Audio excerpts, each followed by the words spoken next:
My wife cheated on me with her boss, stole $200, $0 in inheritance money, and is now trying to claim our house in a betrayal that's leading to a bitter legal battle I never saw coming. Hello everyone. Dear listeners, please share your thoughts in the comments section below. And don't forget to like, share, and subscribe. Now, let's begin the video.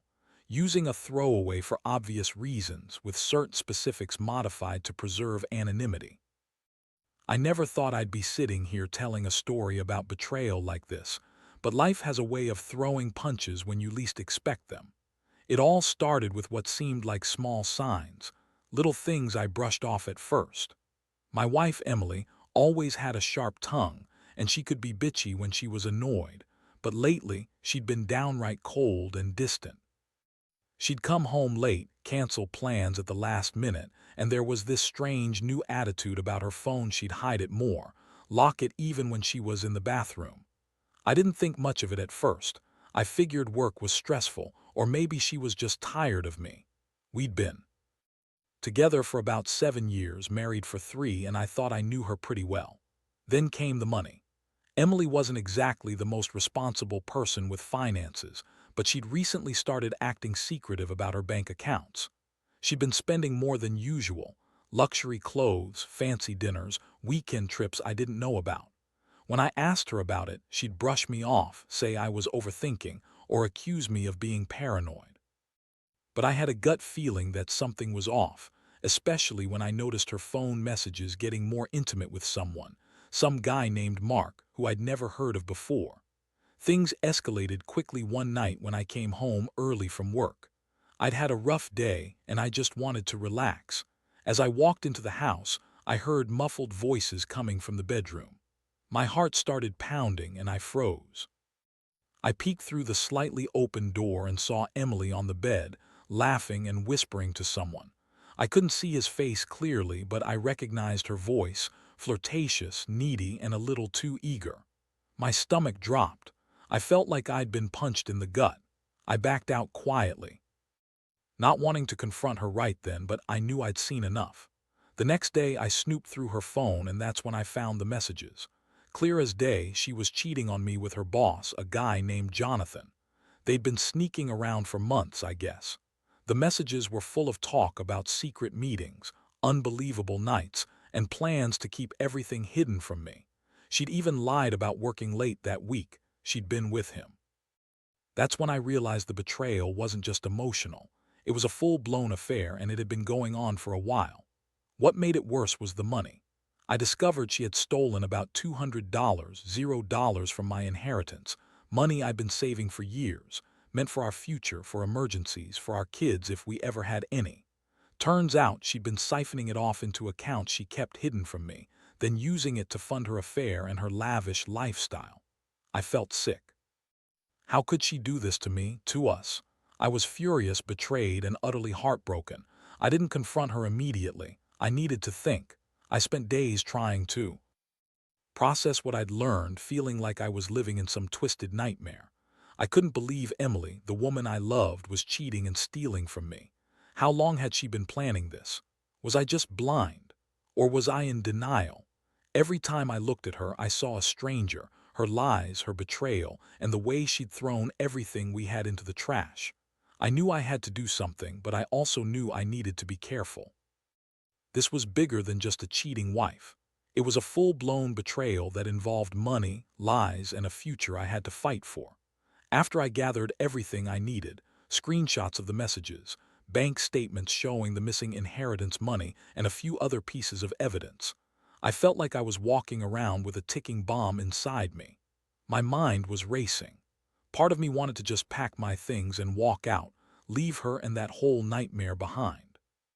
But another part, more rational I guess, knew I had to confront her face to face. I needed answers, and I needed to see her reaction when she realized I knew everything. That evening I called her into the living room. She looked surprised, maybe even caught off guard.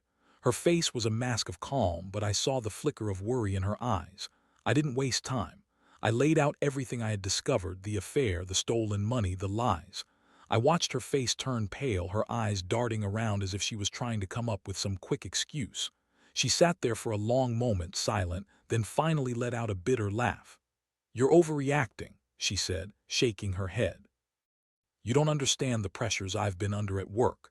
Jonathan's just a friend, I swear. The money, it's a misunderstanding. I was going to tell you, I swear, I never meant to hurt you."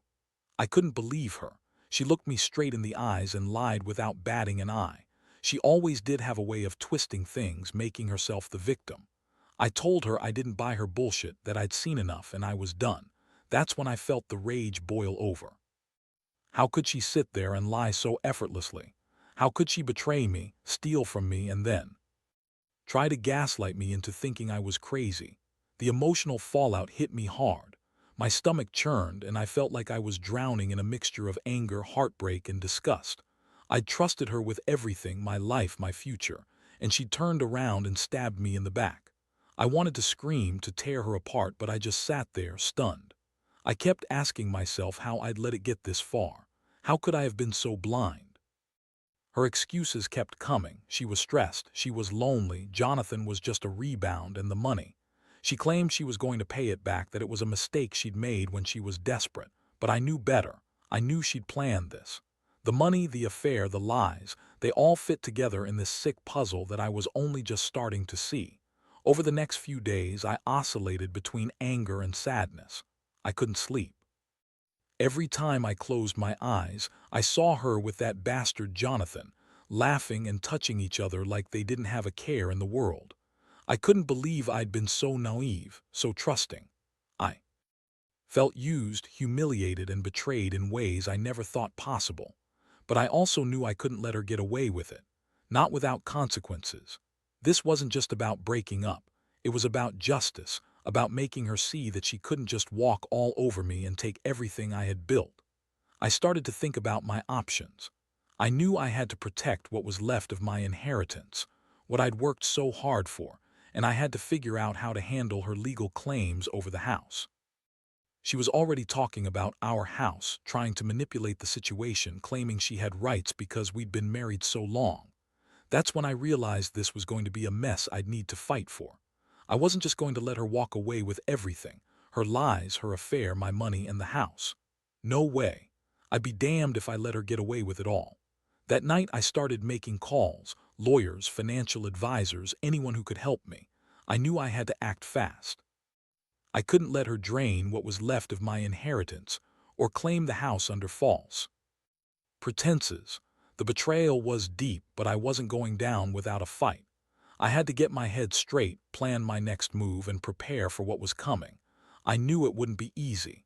I knew she'd lie, manipulate, and try to twist everything to her advantage. But I also knew I had the truth on my side, and that was the one thing she couldn't take from me.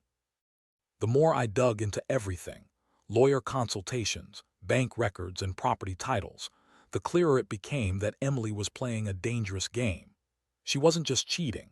She was actively trying to steal the house from under my nose, and she was using the legal system to do it. I didn't have much experience with this kind of thing, but I knew enough to realize she was trying to claim rights because we were married, and she was banking on me being too blindsided or too naive to fight back. I spent nights poring over legal papers, trying to understand what her strategy was. She had already hired a lawyer, some slick guy named Carter, who was good at making her seem like the innocent victim. Emily kept spinning stories about how she was entitled to half the house because we'd been married so long, and how I had been neglecting her, ignoring her emotional needs. That was all bullshit. I knew her better than that. She was trying to turn everything around, making it seem like she was the wronged party when in reality, she was the one who'd betrayed me. The inheritance money was another issue. I found out she'd transferred most of it into her personal accounts, some of which I didn't even know existed. She'd been funneling it into her shopping sprees, her secret trips, and worse, she'd used some of it to pay Jonathan's bills. That made everything worse. She wasn't just cheating. She was actively stealing from me, lying to my face, and then trying to manipulate the legal system to cover her tracks. I knew I had to move fast. I filed a legal motion to freeze her accounts and prevent her from selling or transferring the house without my consent. I also started gathering more evidence, text messages, receipts, witness statements from friends who saw her sneaking around behind my back. Every piece of proof was vital. I didn't trust her to play fair. She was a master manipulator, and I had to be just as smart. In the meantime, Emily was ramping up her lies. She'd come up with new stories every day, saying she was forced into the affair, that Jonathan was just a rebound, that I was the one who was neglecting her. She accused me of being paranoid and controlling. But I saw right through her. I knew her game. She was trying to wear me down, to make me doubt myself, to make me feel guilty for catching her. That's what she did, twist everything so she'd come out looking like the victim. One day she confronted me in the kitchen, her eyes cold and calculating. "You're overreacting," she said. "This is all a misunderstanding. I love you and I'm sorry if you feel betrayed, but I'm not going anywhere. The house is ours and I have rights. You're just being paranoid because you're insecure." I looked at her and felt a surge of rage. She was lying through her teeth, trying to gaslight me again. I told her I wasn't going to let her steal what was left of my inheritance or take the house without a fight. I made it clear I'd fight her every step of the way. That night I couldn't sleep. The betrayal burned inside me like a hot coil, making it impossible to rest. I kept thinking about everything: the lies, the money, the house, the fact that I'd trusted her for so long. I'd always believed she was my partner, my true love. Now I saw her for what she really was: a manipulative, selfish woman who was willing to destroy everything for her own greed and pleasure. It was a bitter pill to swallow, knowing that my marriage was over and she was actively trying to take everything I had left. But I refused to give up. I knew I had to stay one step ahead. I hired a private investigator to keep an eye on her, just to confirm what I already suspected: that she was still seeing Jonathan, still planning her next move. I also started talking to friends and family, trying to get support and advice. Everyone told me I was right to fight for what was mine, that I shouldn't let her get away with this. I felt a strange mixture of relief and dread. Relief because I finally knew the truth, and dread because I knew this was only the beginning of a very long, ugly battle.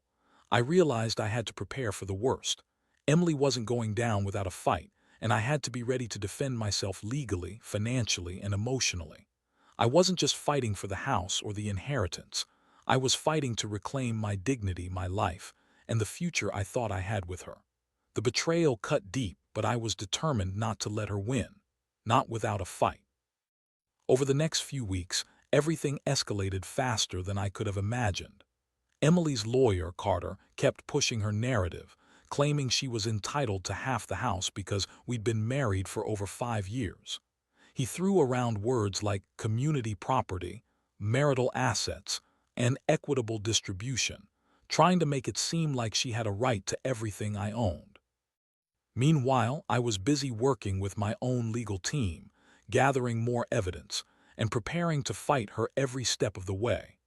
The day I found out she had secretly transferred a significant chunk of the inheritance money into her personal accounts, I felt like I'd been punched again. I had trusted her with my future, and she'd used that trust to steal from me. I confronted her about it, and she just shrugged, acting innocent. "It's just money," she said.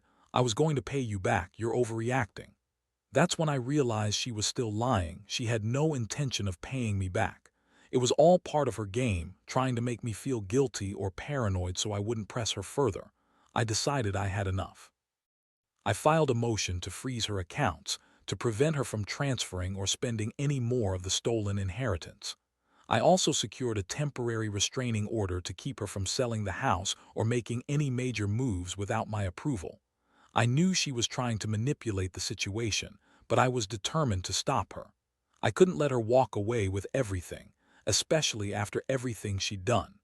Meanwhile, I kept a close eye on her. I hired a private investigator to follow her around, just to confirm what I suspected: she was still seeing Jonathan. Sure enough, I caught her meeting him at a fancy restaurant last week, acting intimate and casual. It was like watching a slow-motion train wreck. I'd known she was cheating, but seeing it with my own eyes made it real. I felt a mix of rage, heartbreak, and disgust. How could she do this to me? How could she lie so effortlessly and then try to manipulate the system to get what she wanted? One night, I sat alone in my apartment, staring at the legal papers spread out on the table. I felt exhausted, emotionally drained and angry all at once. I'd trusted her, loved her, built a life with her. And now she was trying to take it all away, piece by piece. The house, the inheritance, my dignity. I realized I had two choices: give in or fight back with everything I had. I wasn't about to let her win, not without a fight. I spent hours drafting a detailed response to her lawyer's claims, outlining everything she'd done: her affair, her theft, her manipulation. I wanted everyone to see the truth. I also started talking to friends who had gone through similar situations, trying to get advice on how to handle the emotional toll. It was hard. Every day felt like a battle, and I was constantly on edge, waiting for her next move. I knew she'd try to spin everything in her favor, but I had to stay strong. I had to be smarter than her. The hardest part was the emotional toll. I'd loved Emily so much, trusted her with my life, and now I was facing the reality that she'd betrayed me in the worst way possible. It was hard not to feel bitter, to question everything I thought I knew about her. But I also knew I couldn't let her see me break. I had to keep my composure, stay focused on the legal battle ahead, and protect what was left of my life. I realized that this wasn't just about money or a house. It was about respect, trust, and my future.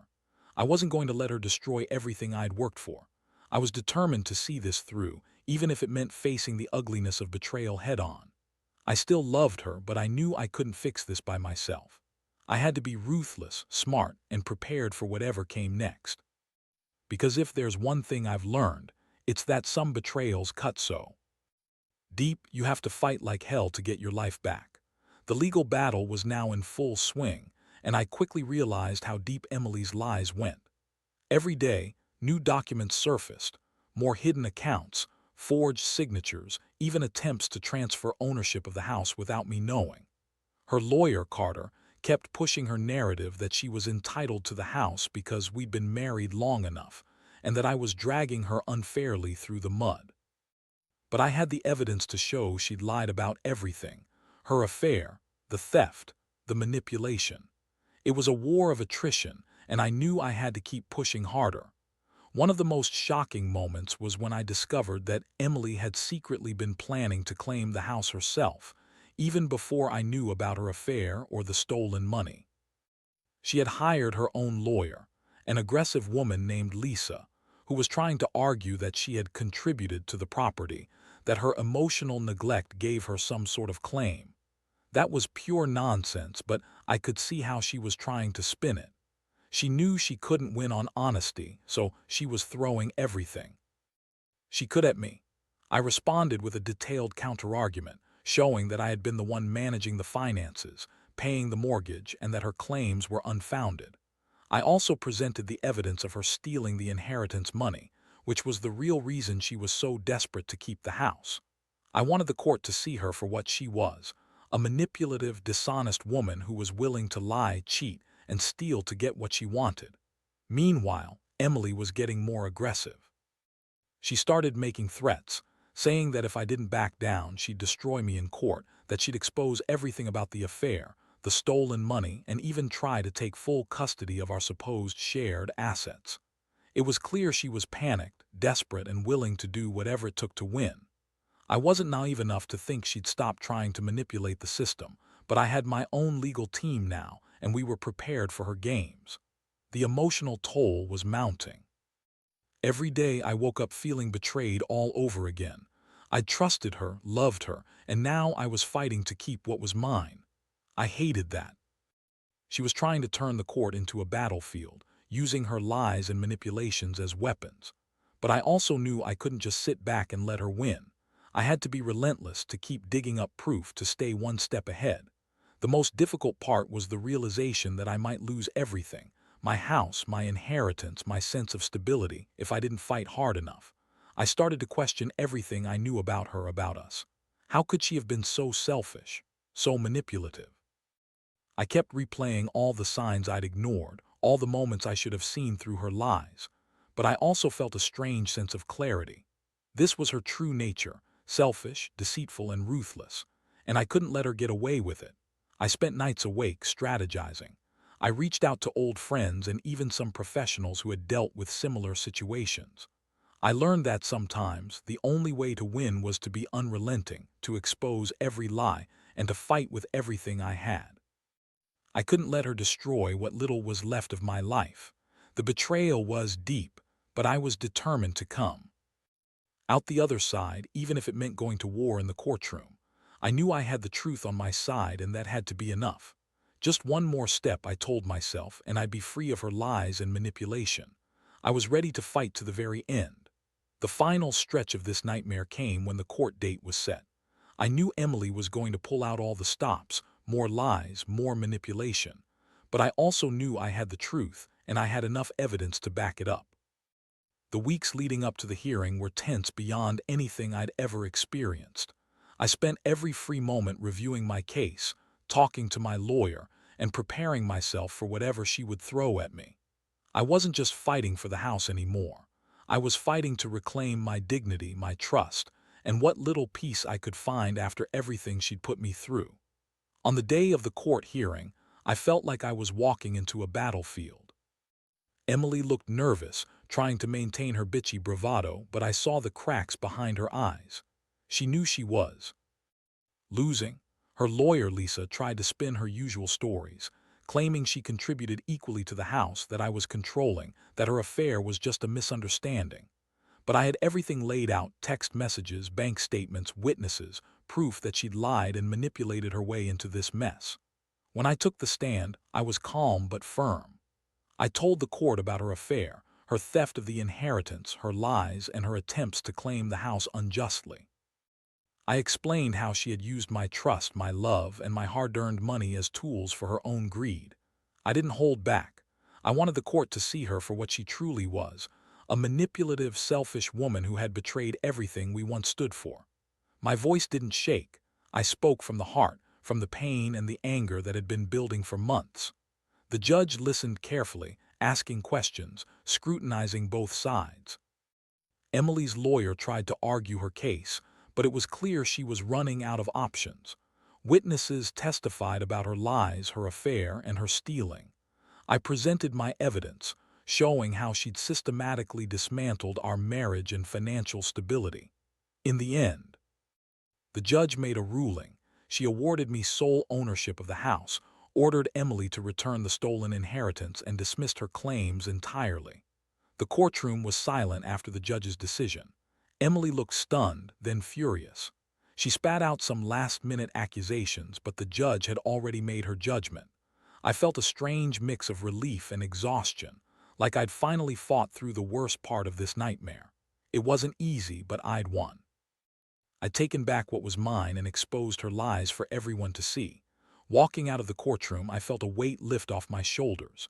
It was over, at least legally. The betrayal still stung deep, but I knew I had done everything I could. I'd fought for my future, for my integrity, and I had come out on top.